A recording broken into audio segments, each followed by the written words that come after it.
showing this evidence to the army. Similar scenes were witnessed in the port city of Alexandria late Friday as police clashed with demonstrators outside a security building, injuring several people.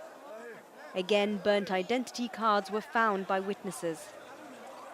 As Egypt enters into a new era, people still want justice for the past. They see it as the only way to guarantee a different, better future. Shireen Tadros, AlJazeera, Cairo. Nigerian soldiers have destroyed nearly 500 illegal oil refineries in the Niger Delta in a bid to stop the smuggling of stolen oil in the country. Special units using gunboats and helicopters were used to track down the makeshift refineries that were located deep in the mangrove forests. Experts say up to 300,000 barrels of crude is stolen every day by smuggling gangs in Nigeria.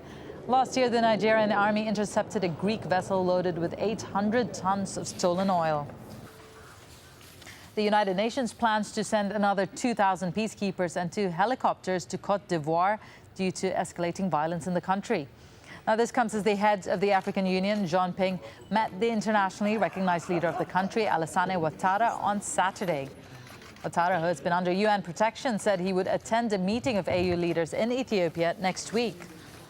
Now, at least 30,000 more Ivorians have fled Côte d'Ivoire to neighboring Liberia since February. That's according to Tim Irwin, who is from the UN Refugee Agency. My colleague Anna Naidu asked him what the UN is doing to help those refugees. We're working with local groups, particularly in the commercial hub of Abidjan, where, as you say, there are about 200,000 people who have been displaced by this recent escalation in fighting. Now, many of them have moved to other areas which they consider to be safer. They found shelter with friends and relatives, but there's a really substantial number, maybe 50,000 or so, who are living in buildings and churches, and they're totally stranded. We know of a group of people who are caught up in a church. They don't have food, they don't have water, access to sanitation, and we really call on the combatants in this situation to allow the civilians to leave the area, to go free, and to seek safety in other parts of the area. Now, of course, there is fighting going on there, and there are these high numbers of people who are internally displaced. Are you managing to get access to people there?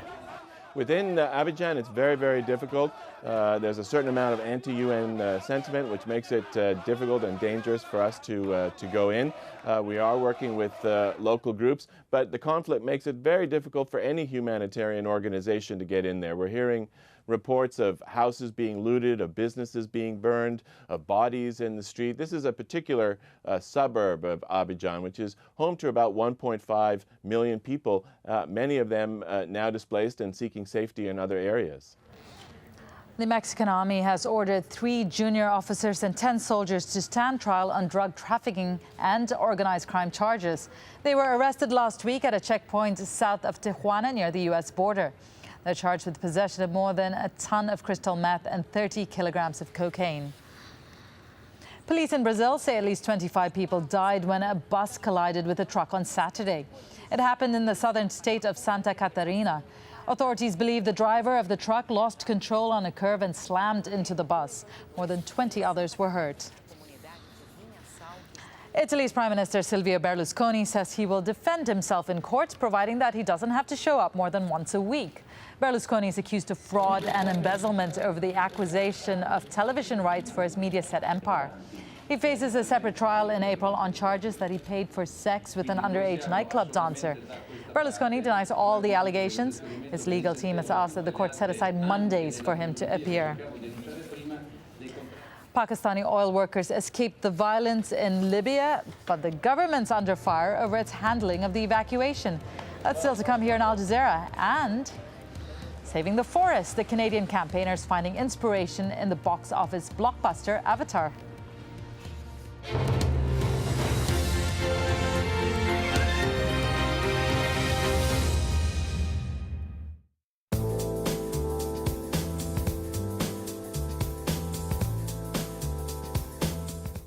Hello there, we've got some very disturbed weather to come across northern parts of Australia over the next couple of days. Big clutch of thunderheads just appearing into that western side of Queensland. I think there is a real risk of some flooding to come here over the next few days. Then you can see how heavy our rainfall chart shows up across this particular part of Queensland. Heavy showers too, nasty little circulation up towards the Gulf of Carpentaria. Follow these winds round into the southeastern corner. Well, Adelaide will see temperatures getting up to 37 Celsius. Some very hot weather down here. High pressure in charge for southeastern parts of Australia. Over to the west, it is largely dry, but a little line of shower cloud again, just pushing its way towards western parts of South Australia as we move into the early part of next week. Still a chance of some wetter weather to come here. Touch cooler as the rain edges its way towards Adelaide, 31 Celsius by this stage. Queensland, still seeing plenty of showers. Brisbane, on the other hand, southern parts of Queensland will gradually start to dry up and to brighten up. We come down into New Zealand and it's very autumnal, wet and windy for many. North Island certainly seeing some heavy downpours through Sunday. The South Island starting to see drier, brighter weather coming through, but the showers not too far away from the North Island. For Southeast Asia, it's sunshine and showers.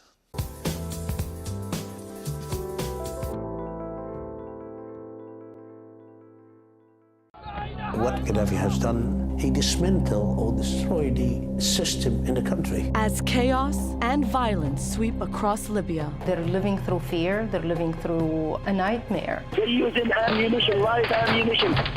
Al Jazeera hears from those who have lived in fear of Gaddafi's regime. We don't want him to leave. We want to arrest him. 42 years is too much. Libya, a state of terror. At this time on Al Jazeera.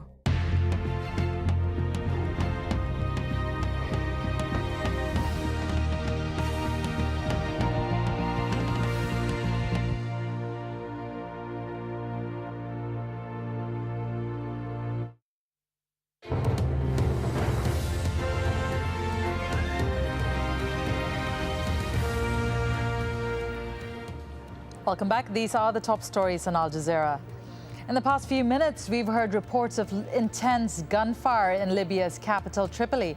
It's not clear who fired the shots. The area remains under the control of Muammar Gaddafi, but has seen some protests against him. Well, Libya's embattled leader called for an international investigation in the ongoing violence in his country. Muammar Gaddafi has called for the United Nations or the African Union to lead the probe. And Libyan rebels claim to have taken full control of the oil port of Ras Lanuf. Some government soldiers in the strategic town have reportedly switched sides. Well, many fleeing the violence in North Africa have been arriving in various ports in the Mediterranean.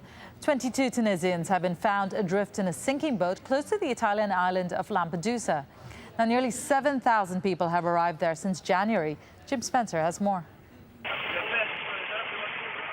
These pictures were captured by a Tunisian man on his mobile phone. After 6 days, he finally makes it to European shores. He is just one of the nearly 7,000 people to arrive on Lampedusa in the past 2 months. I wasn't scared, it was fantastic. The journey on the open sea is dangerous. But we are very brave. We are very brave. Many are from Tunisia and Egypt, but many more are expected from Libya in the coming months, and they travel on whatever boats are available.